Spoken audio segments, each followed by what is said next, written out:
Hey everybody, I'm Rob Freeman and welcome back to Ensuring the Built Environment. This week we are answering the question, how is Bitcoin helping to reduce methane emissions? Well, methane emissions are created through a variety of industrial processes, from everything from agricultural to dairy farming to landfills and the fossil fuel production from oil and gas.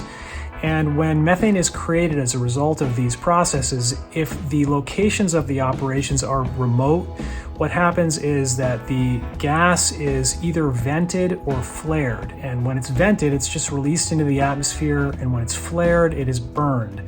And this creates two problems. Number one is we're wasting a valuable resource, methane, which is used to create natural gas. And then two, we're creating a powerful greenhouse gas emissions problem that compounds the global warming that we are already experiencing. And methane is somewhere like 80 times the global warming potential of CO2 over a 20-year period. So it's a powerful greenhouse gas that gives us an incentive to want to curtail the amount of emissions that come from these operations. And oil and gas producers are required at the state level to manage the amount of flaring that they do and the amount of the venting that happens.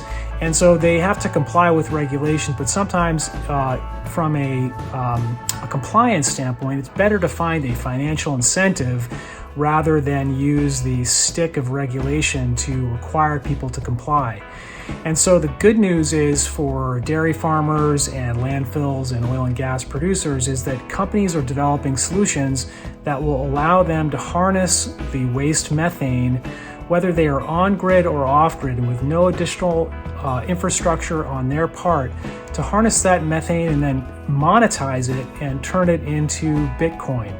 And so what these companies do is they will basically co-locate mining equipment that will use a turbine that they basically harness the methane and then power a turbine that turns the methane into electricity.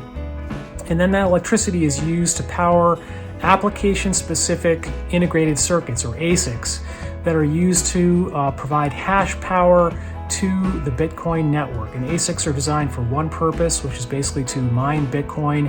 And when they're connected to a mining pool, the oil and gas producers can participate when a Bitcoin is won, and then they earn their pro rata share of that Bitcoin, or maybe even a whole Bitcoin. And so they're turning this waste product, this waste energy, into into monetary value and creating an incremental revenue stream where there was just a cost center before. And so Bitcoin is really kind of redefining climate technology solutions, and I think it's a really interesting area.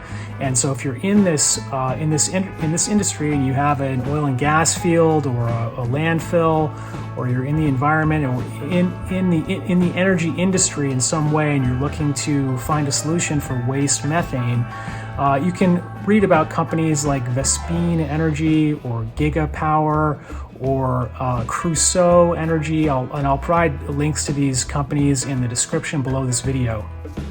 But I think it's interesting, how Bitcoin is kind of redefining what climate technology and climate risk mitigation looks like. So anyway, each week I get calls from companies in the energy industry who are looking to ensure complex risks like this, where they're using innovative solutions to reduce greenhouse gas emissions while also providing new business opportunities in their local area. And so if you want to reach out and talk about insurance for your business, please feel free to schedule an appointment with me at the link below this video. Thanks again for watching. Hope you found this interesting, and have a great day.